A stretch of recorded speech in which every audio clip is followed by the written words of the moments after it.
the world's most advanced cold wallet for the new generation of cryptocurrency lovers. So if you are interested in buying this decent wallet, you can find a link in the description down below where you will get a 20% discount. Thank you very much, and let's dig in the video. What's up, XRP family? Thank you guys for joining the video for today. So here we are trading at $1.26, a very crucial point for XRP. Let's dig in, guys. We have a lot to talk about because there is really some stuff happening here. Here we have Dark Defender tweeting, "Hi there all, we had a nice weekend, haven't we? XRP should try to maintain above 1.22. You can find the short-term updated target TA below. XRP is heading to $20. Short-term targets are 1.5, 1.7, 2.2.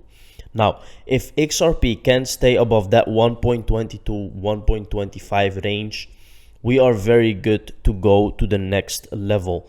And it looks like the bottom has really been set, guys, as we were talking about last week. So we have here very interesting stuff. Bank of International Settlement confirmed they're going to use Ripple XRP CBDC. Let's take a look if this is entirely true. Now, I am gonna be honest with you guys. I do not know the document where XRP Captain found this, what is written here, but I think it is true. I am not sure. I cannot guarantee 100% that it's true, but it looks very promising. Here you can see a link and you can actually download it and check it, guys. It looks very promising. Correspondent banking model, closed loop model, infrastructure model, peer-to-peer model, new forms of cross-border and cross-currency settlement, entry of new players and reaction of incumbents, fintech payment service providers. So usually I click the link and I check if it's really working, guys. I think this one was not really working with me, but let's take a look. We can actually check if it's gonna work. Let's see, it's working, guys. Okay, let's find the same. Oh, there it is. So as I said, guys, this is looking very promising. This is actually from the BIS cross-border payments. Here you can see entry of new players and reaction of incumbents, fintech payment service provider reinventing remittance, TransferWise, Revolut, alternative connectivity services, Ripple Connect response by Swift with GPI, use of crypto assets as a bridge currency, Ripple liquidity, alternates based on DLT CLS net. Very interesting, as you can see, guys. So this is not a joke. This is real stuff. You can go check it out, guys. There is a lot of stuff in here talking about how they want to do cross-border payments. So let's move on. We have central bank payments news here. The central banks of UAE and Indonesia have signed a memorandum of understanding to boost cooperation in payment systems covering digital innovation in payment and financial services. So we know that the UAE recently signed an official treaty with Ripple for making cross-border payments, guys, and now they also work with Indonesia for making cross-border payments and for having digital innovation in payment and financial services. Here we have, guys, Ripple Swell, which is almost happening, and everyone is actually waiting for this because it's a very interesting event. Here we will have many speakers and we will have many people talk about Ripple and what's going on. Of course, we will have Brett Garlinghouse talking. We will have this guy, president of Queen's College, the University of Cambridge, managing director Europe of Ripple. Here we have someone of Pipple. Here we have someone of Azimo. So you can see, guys, there's different people coming to talk with Ripple CEO FTX. This is not a joke, guys. This is very big. CoinMe, BitPay, a lot of huge companies coming to talk on this Ripple Swell event, which they will talk about making payments efficient, moving towards a new digital era. So here we have James K. Phil, and below is an updated schedule. Although it has been quiet publicly, you will see that the parties have a lot of work to do based on recent decisions on discovery disputes. So let's take a look what is in these documents. We have some deadlines here, guys, and you can see here November 12th, deadline for exchange of expert rebuttal reports. This is, I think, from the SEC, and they have to actually bring some documents that, here you can see the SEC, in responding to Ripple's interrogatories, has to specifically identify any term in any XRP sales contract that created an expectation of profits. There are approximately 1,500 contracts. Those answers are due by December 6th. Okay, so by December 6th, they have to bring out some documents that are providing that XRP sales are investments. The SEC has to answer whether efforts by Ripple were necessary to effect any increase in the price of XRP. The answer is due to 6 December. The SEC has to respond to 776 requests for admissions that relate to Ripple's fair notice defense, but Judge Netburn gave the SEC until 30 days after Judge rules on the SEC's motion to strike Ripple's fair notice defense to provide those responses. If the SEC motion to strike is granted, the SEC won't have to answer those requests for admission.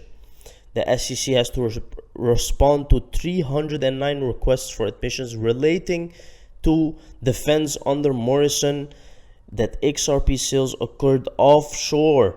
Those responses are due December 6th. So we can see December 6th, guys, is a huge date where we will have some more answers, which is a month away. Again, it's getting delayed and delayed and delayed. But these are very, very crucial dates because they have to give some answers.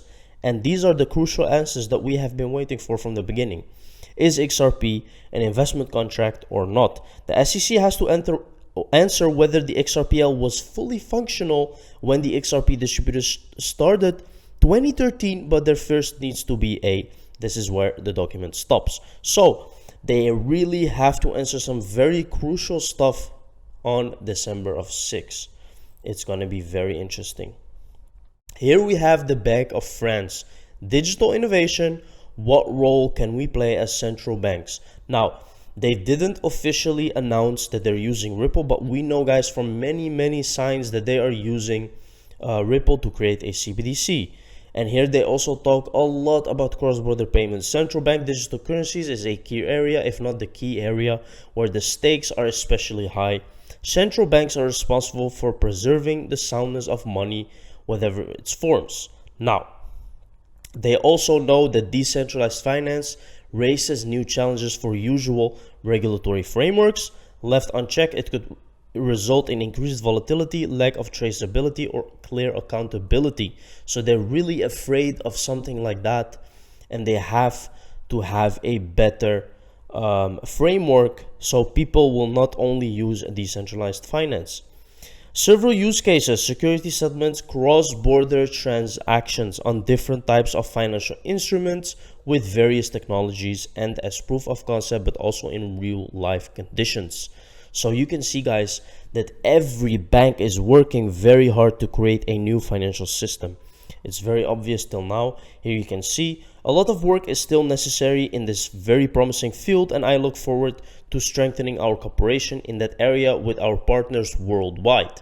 In particular, Bank de France will be keen to follow closely the very stimulating work conducted by the BIS, which I just showed you a document where they proposed about Ripple. So, hub with Mass and our fellow central banks from Malaysia, Australia, South Africa on developing prototype shared platforms for cross-border transactions using multiple CBDCs. Very interesting. Nothing stops the XRP train, says Babakaks. Why? So let's take a look. This is SBI Ripple Asia, announcing launch of distributed ledger technology based money transfer service between Thailand and the US and Europe regions in partnership with Bank of Ayuja.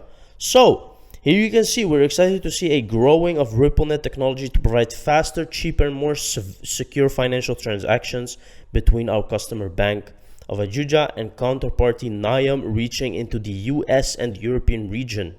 Can you see, guys? It's already starting, it's already happening, and these are not small talks.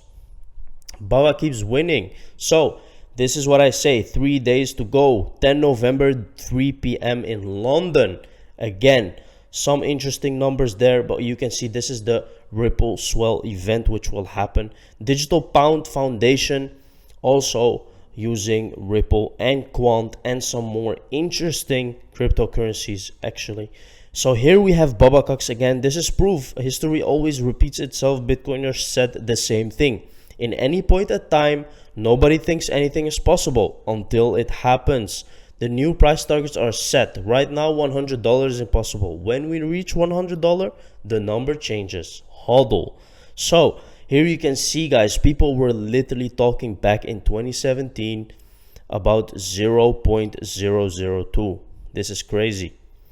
And now look where XRP is, guys. It's very, very high. So you have to understand that it's just keeping breaking those borders, and then the perspective will change and the targets will change. A bunch of venture capitalists visited the SEC. You don't say. Let's take a look at Gary Gensler talking about crypto. Second issue is token design. Is there possibly a design that's really about consumption and not about investment, and sort of solely about consumption, not investment? It's going to be a challenging time because the SEC has already said in the Munchie order that it will take more than semantics or more than a token being functional. So this functional bit is an important bit, but not enough. Third, how should multi-stage contracts happen? Like when Filecoin raised $250 million in something called a SAFT. And there's a lot of debate. Can you put a packaging around a token, and so the package is a security and the token later on is not? Is that all right? The SEC has not yet spoken on that, and there's controversy around it. Let's call that, it's yet to be determined. And then fourth is a new concept.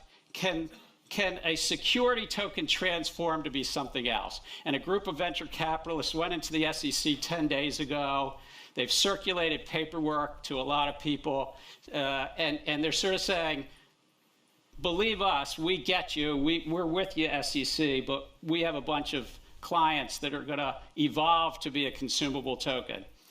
I kind of don't think this is going to work. I don't think there's any precedent in the law for a security to transform to be something else, but this is an issue on the table and it's a worthy debate. As you can see, guys, nothing is clear. They don't know what they're talking about. Gary Gensler, again, you can see there's no clarity. Thank you very much for joining this video, guys. See you in the next one.